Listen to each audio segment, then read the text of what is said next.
Welcome to today's class on late Middle Ages and the road to the Tudors, which covering the years from 1399 to 1485, one of the most dramatic and fascinating chapters in English history.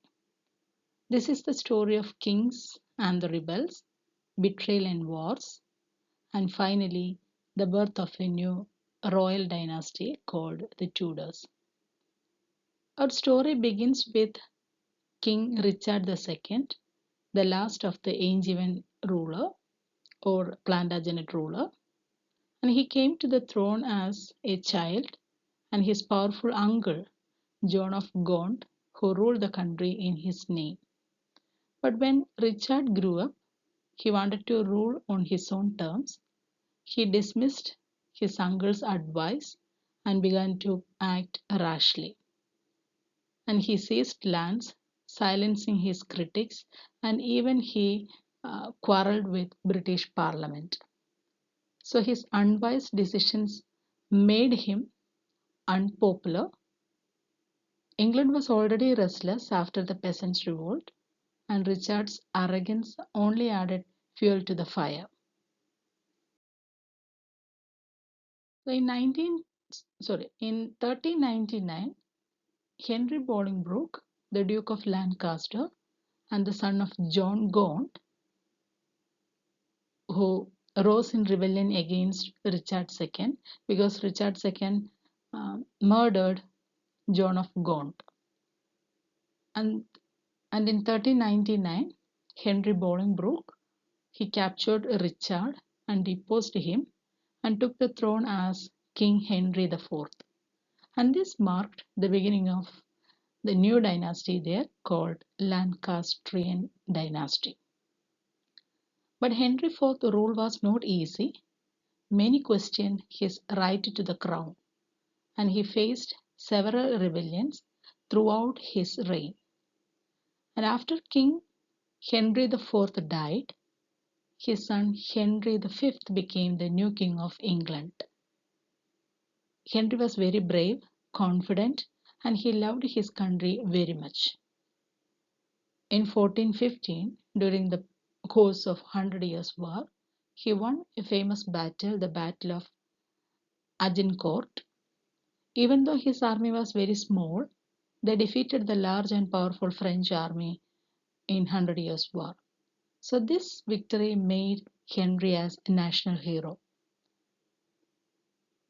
To keep the peace between two countries means peace between England and France, Henry married Catherine de Valois. She was the princess of France. And he hoped that one day England and France would be ruled under one crown. But things did not go as planned. Henry V died at a very young age in 1422 and leaving behind a baby son, Henry VI. And with his death, the dream of peace between England and France slowly began to fade. The baby prince Henry VI, he became king after his father's death, but he was too young and to rule the country on his own. So for many years, a group of nobles, they were called regents, they governed in his place. As Henry grew older, people hoped he would become a strong and wise ruler like his father Henry V. But sadly, he turned out to be a gentle and kind man and too weak to lead a troubled nation. So he often suffered from mental illness, which made it hard for him to make decisions or control his powerful nobles. And during this time, his wife, Queen Margaret of Anjou, took the charge, and she was very brave and intelligent, but also very ambitious and strong willed. And many English nobles disliked her because she gave more importance to her French friends and advisors. Then under Henry and Margaret rule, England lost almost all its lands in France, keeping only Calais. So this made people angry and disappointed. And noble families began to argue and fight among themselves, and slowly England moved to a great civil war, a war that would later be known as Wars of Roses. So Wars of Roses, it was a civil war between two families, Lancastrian and the York. So coming to the leading cause to the war, that Henry VI was too weak to rule England effectively. Two powerful nobles began to fight for control of the kingdom, and they were, one is Somerset family and other is York family. So the Somerset family wanted to rule informally through influence, which means Somerset wanted to advise Lancastrian family to make a better administration there, whereas the Duke of York, they wanted to form their own government. So their rivalry grew worse and finally exploded into an open war in 1455. And in that battle, that battle is known as Battle of St. Alban. So in that battle, Duke of York force won. But peace did not last long. In 1460, the Duke of York boldly claimed that he had a stronger right to the throne than King Henry VI himself. So this claim began a long civil war between Yorkists who supported York's family and the Lancastrians who remained loyal to Henry VI and his wife Queen Margaret of Anjou.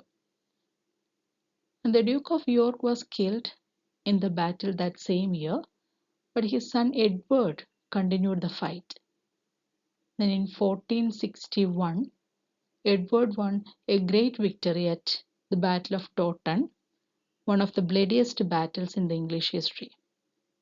So after this victory, he became King Edward IV.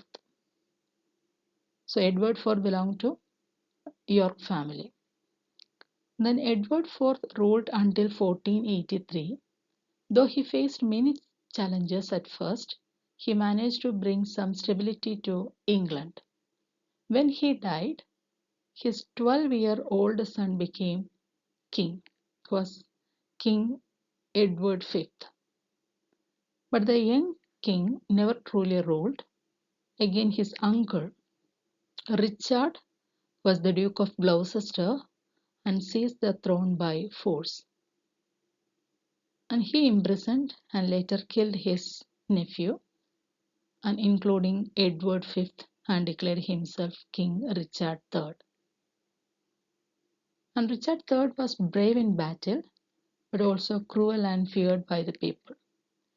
And many English nobles, they believed he had murdered the rightful successor, and they turned against him, which means Richard III was the Duke of Gloucester and the uncle of Edward V.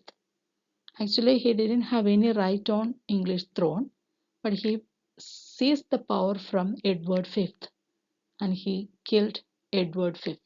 So that was questioned by many English nobles, and they believed that Richard III had no right to claim the throne of England. So they wanted to restore a Lancastrian government there. So they called upon a person whose name is Henry Tudor and who was the relative of Lancastrian. And in 1485, Henry, who met Richard III's army at Battle of Bosworth, and in that battle, Richard III was killed, and Henry the Tudor, hailed as King Henry VII. So with Henry VII's victory, the long wars of roses finally ended. and he founded the Tudor dynasty and united the red rose of Lancaster and the white rose of York into the Tudor rose, a new symbol of peace and unity for England, which means York, they used white rose, and the Lancastrian used red rose, and that's why that battle is known as uh, Wars of Roses. Then the Wars of Roses brought major changes to England. First is it ended feudalism. So wars between the noble families destroyed many of them and which weakened the old feudal system. And the second is the power of the nobles was greatly reduced, and this helped the kings gain more control and led to the rise of strong royal rule. And thirdly, the Tudor dynasty came to power after the war. So there was a new dynasty came there, ruling dynasty, and they established a powerful and stable monarchy in England. And another result, that is the war marked the end of feudal aristocracy and the rise of new middle class. They made up of merchants and traders. So in short, the Wars of the Roses ended feudal rule and opened the way for modern England under the Tudors. So this is a flow chart. So let's take a look at this flow chart that shows the rulers and dynasties during the Wars of the Roses. So it all begins with Richard II, last ruler of Angevins or the Plantagenet line. And when he was overthrown in 1399 by Henry Bolingbroke or the Henry IV, and he became a king, starting a new dynasty called a Lancaster dynasty. So they used red rose as their symbol. Then the Lancastrian line continued with Henry V, a strong warrior, and later Henry VI, who was weak and led to the Civil War. Then York, the House of York came to power, and they had white rose. And the beginning with Edward IV. Edward IV was the founder of York rule in England, and he was followed by his short-lived son Edward V. Then finally Richard III. Richard III actually was the relative of Edward or the House of York and belongs to a new dynasty called Gloucester dynasty. And Richard III was not a popular ruler and he misguided Edward V. Then after years of bloodshed, Henry Tudor was the relative of Lancaster and he defeated Richard III at the Battle of Bosworth in 1485.